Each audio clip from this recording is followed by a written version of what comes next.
네, 안녕하세요. 정신현상학 강도 45번째 시간. 예. 지난 시간에는 이제 이제 관찰하는 이성이 이제 사유의 이런 그런 재래적인 어떤 사유의 법칙을 발견을 한 것. 그래서 그 사유의 모순성과 그 운동에 대해서 그렇게 얘기를 했고요. 오늘 나갈 것은 이제 그런 사유하는 의식이라고 하는 그런 게 이제 관찰에서 이제 다시 또 등장하는 것이 그런 의식이 어, 그냥 가만히 있기만 한 것이 아니라 이것이 그 의식의 의식의 본질은 또 모순인데 대립과 모순인데 그것은 또 의식의 또 다른 하나의 뭐 동력이라고나 할까? 그런 것은 바로 이제 행위라고 하는 것입니다. 그래서 그런 이제 개별성의 원리를 이제 실현하는 것, 의식이 뭐 각자 개별적인 그런 의식들이 그 자신의 본질은 이제 모순인데 그것을 이제 극복을 하는 데서는 부정을 해야 되는 거죠. 부정을 하는 것은 그것은 또 행위로서 드러나는 그런 면모가 있다라고 하는 것입니다. 예, 일단 문장을 나가 보겠습니다. 오늘 이게 이게 지면이 좀 한정돼서 빠진 문장이 좀 있는데 그거는 제가 설명문에 빠진 부분은 다 추가해 놓도록 하겠습니다. Es eröffnet also für die Verwaltung ein neues Feld an der handelnden Wirklichkeit des Bewusstseins. 행위하는 의식의 현실성에서 하나의 새로운 지평, ein neues Feld, 하나의 새로운 지평이 관찰하게 열린다. 그러니까 행위하는 의식이 곧 현실성이죠. 예. 근데 여기에서 관찰에게는 새로운 이제 지평이 열린다고 하는 겁니다. Die Psychologie enthält die Menge von Gesetzen, nach welchen der Geist gegen die verschiedenen Weisen seiner Wirklichkeit als eine vorgefundenen Enderseins teils diese in sich zu empfangen und dem vorgefundenen Gewohnheiten, Sitten und Denkensart gemäß zu werden, teils gegen sie selbst tätig zu wissen, mit Neigung und Leidenschaft nur besondere daraus für sie herauszugreifen.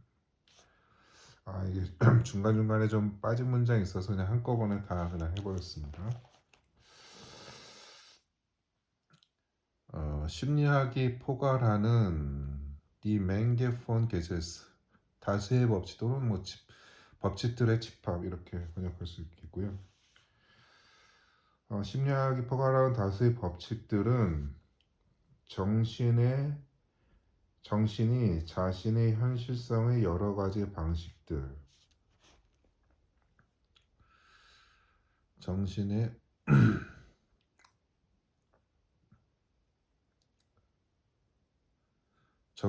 개겐디 정신이 자신의 현실성의 여러 가지 방식들, 즉 이미 주어진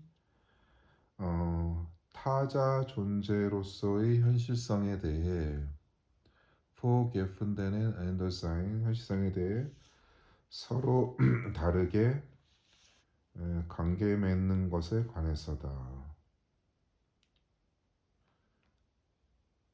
여기서 이제 빠진 문장이 이제 정신이 지 페르시데네 페일 때 어, 그런 현실성에 대해 서로 다르게 이제 관계를 맺는 것이라고 하는 것입니다. 여기서 좀 약간 문장이 좀 어려운데요. 정신이 그러니까 자신이 실현해 놓은 현실성에 대해서 그것에 이제 대응하는 방식이 그것이 이제 크게는 이제 두 가지 방식으로 이렇게 나눈다고 하는 겁니다. 그러니까 정신이 자신이 만들어 놓은 현실성에 대해 접근하는 방식은 크게 두 가지로 나눠진다. 예. 정신은 한편으로는 그러한 현실성, 타이룸 디제, 한편으로는 디제는 이제 비클리카이트를 만든 거고요. 한편으로는 그러한 현실성을 자기 안으로 인지엠판겐 자기 안으로 받아들이고 이미 주어진 포게푼데는 개본하이텐 이미 주어진 관습, 인륜, 사고 방식에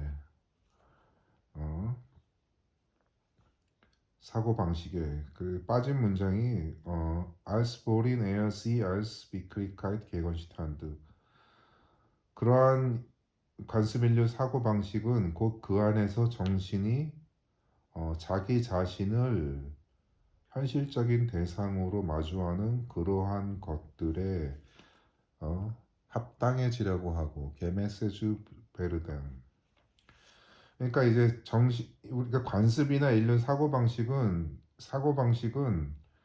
이제 정신이 자신의 현실의 모습으로 마주하고 있는 것들입니다. 그러니까 이런 인습적인 것들은 정신이 실현해 놓은 그 결과물로서 자신이 그것을 마주하고 있는 것, 현실적 대상으로 마주하고 있는 그러한 것입니다. 그러니까 여기서의 정신은 하나의 뭐 인간의 어떤 총체적인 하나의 그런 뭐 정신 구조 이런 의미로 좀 이해하시면 되겠습니다. 그래서 한편으로는 그러한 인습에 스스로 합당해지려고 하지만 다른 한편으로는 그에 맞서서 깨건시 그런 현실성에 맞서서 자기 스스로를 sich selbst tätig bis 자기 스스로를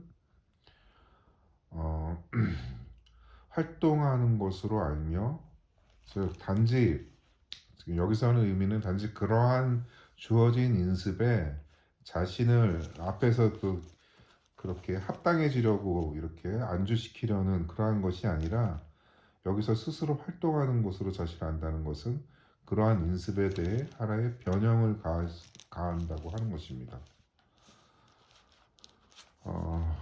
스스로 활동하는 것으로 알며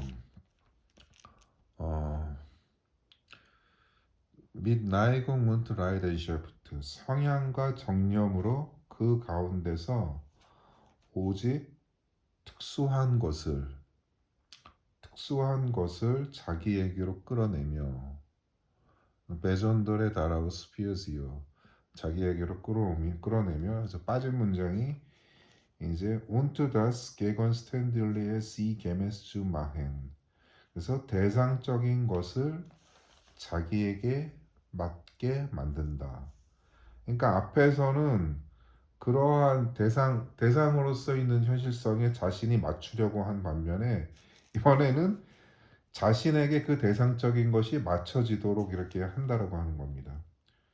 그러니까 das Gegenständliche sie gemäß zu machen 대상적인 것을 자기에게 맞게 만든다.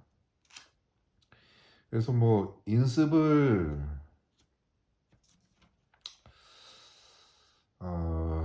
이게 이제 뒤에 문장에서는 이렇게 인습을 자기에게 맞게 만드는 것은 부정적으로는 해겔은 이것을 페어브레헨 범죄라고 부르고 적극적으로는 다른 인습의 세계를 다른 사람들을 위해서 그 다수를 위해서 그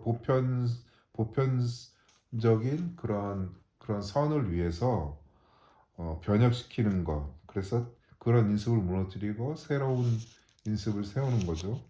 예. 그래서 그것을 범죄 또는 변혁으로 이렇게 볼 수 있는 그런 해석을 내놓고 있습니다. 여기서 흥미로운 게 이제 나이군과 라이덴셔프트라고 하는 건데, 그러니까 이제 어떤 성향과 정념으로 오직 그 현실적인 것 가운데서 특수한 것을 끌어낸다라고 하는 것은 이런 이제 나이공 이제 칸트의 이제 그 뭐 실천이성 비판이나 도덕형이상 이런 데서 보면은 나이공이라는 뭐 경향성, 끌림 뭐 이렇게 번역할 수 있는데 이것이 도덕적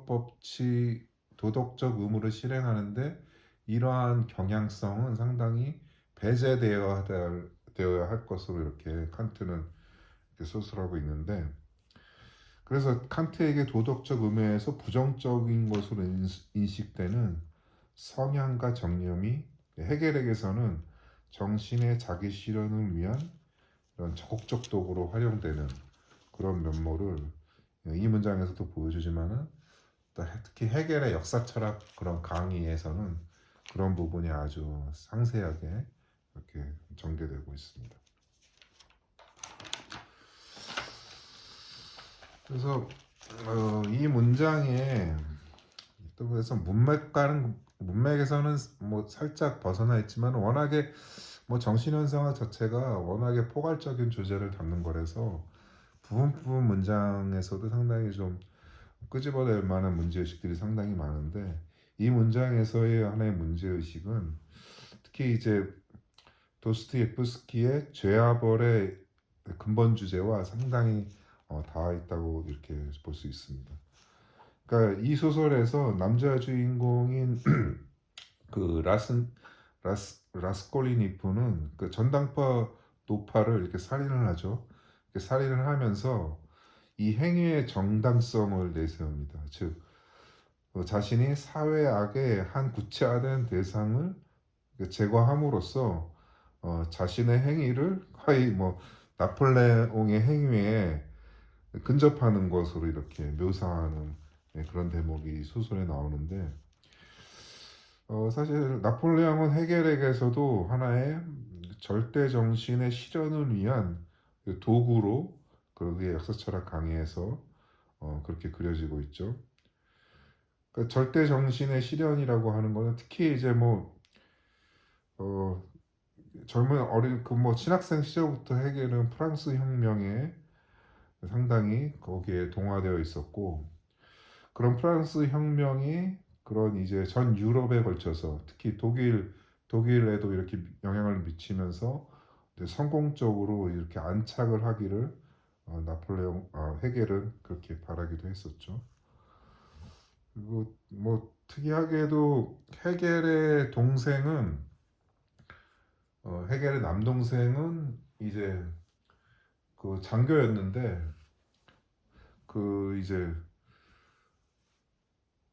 그 저쪽 바덴 비텐베르크 그쪽 공국에 그 이제 거기에 장교였죠. 근데 거기도 이제 그 나폴레옹의 군대에 이렇게 합류하면서 저기 러시아 거기까지 갔다가 러시아 침공하던 나폴레옹이 그 헤겔의 동생은 거기서 전사하기도 했습니다. 예.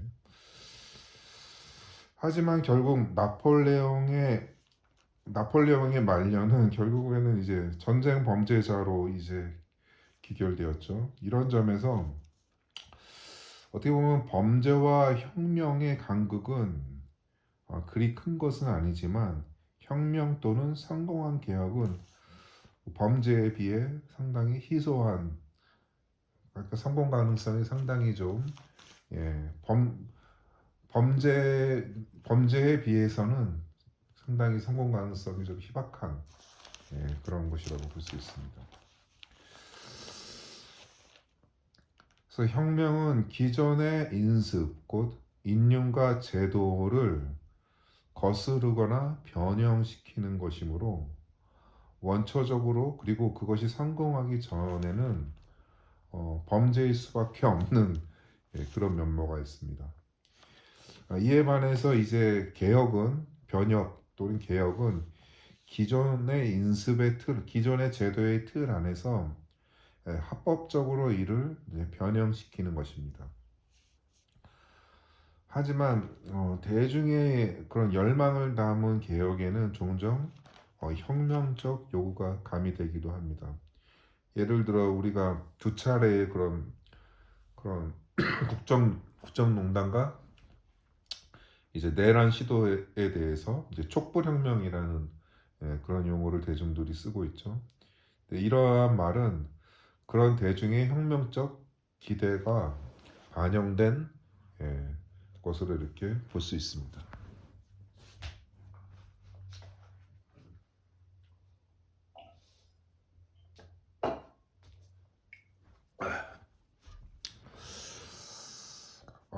이러한 점에서 혁명의 상태와 유사한 합법과 불법의 경계가 모호한 지점에 대한 하나의 고전적인 탐사는 특히 이제 칼 슈미트의 정치 신학에서 이렇게 볼 수 있는데요.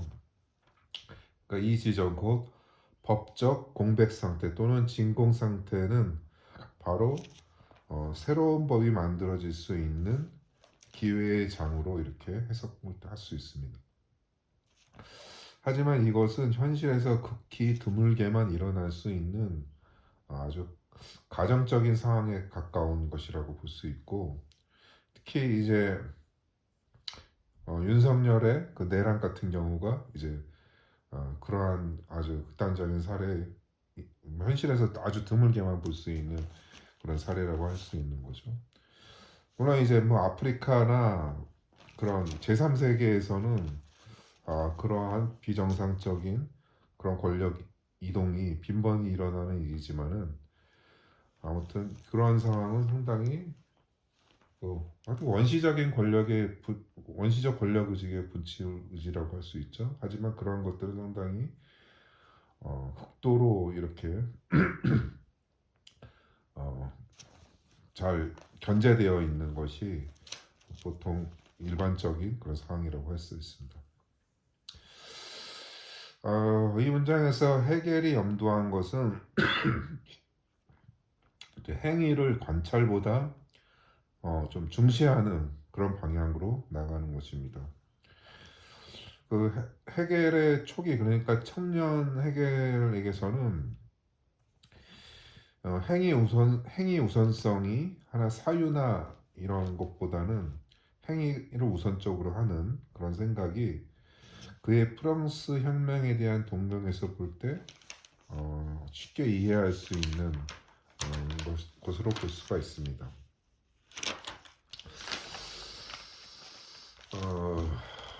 그래서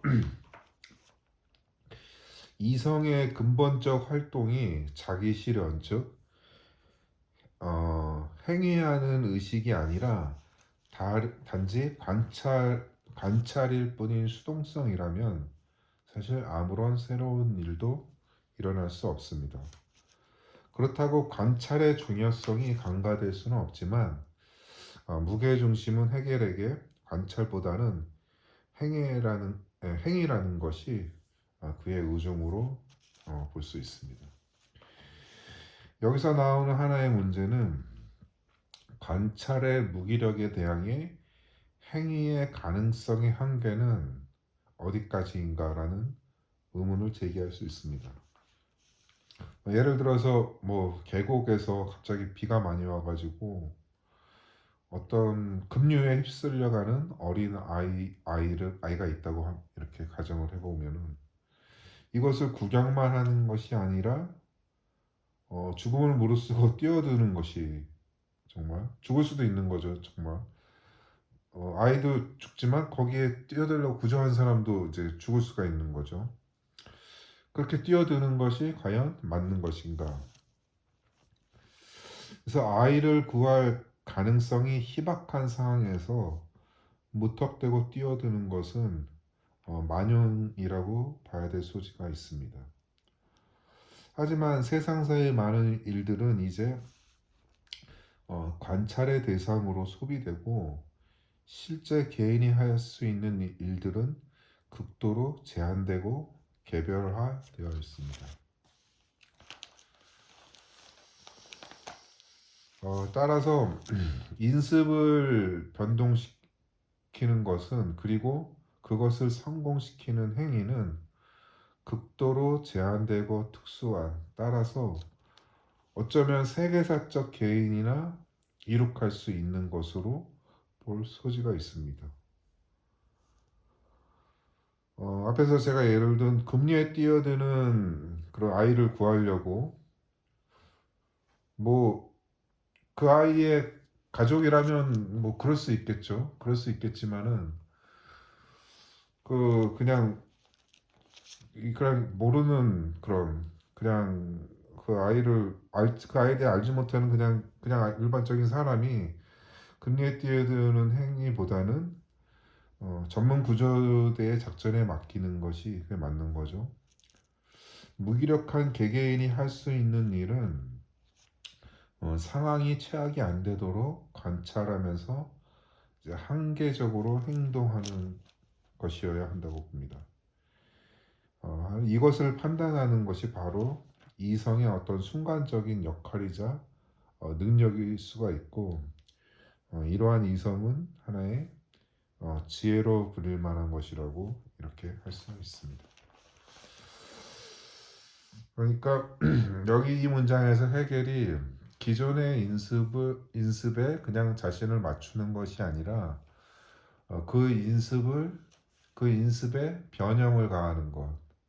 그러니까 그 인습에 대해서 자기 활동적으로 자신이 개입해서 그것을 변형시키는 이런 행위들은 사실은 이런 것은 극히 제한된 그러한 상황과 그러한 이제 그러한 것을 할 수 있는 어, 상당히 제한된 그런 사람들한테만 어떻게 보면 특정돼 있는 그러한 행위라고 할 수 있고, 일반적인 사람들은 어떻게 보면은 그러한 것들을 그러한 인습에 저항한다는 것은 사실 뭐 힘든 일이죠. 힘든 일이지만은 그렇다고 완전히 거기에 대해서 맞춰지는 것으로만 개개인의 삶이 또 이어지는 것은 아니라고 이렇게 보입니다. 그래서 거기에는 개개인이 거기에 자신의 상황에 맞게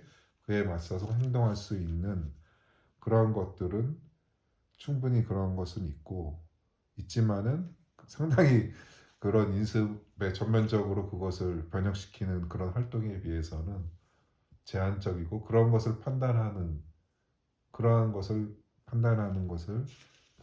능력이 바로 이성의 역할, 그것이 바로 지혜라고 할 수 있는, 그렇게 볼 수 있겠습니다. 네, 오늘은 여기까지 하겠습니다. 감사합니다.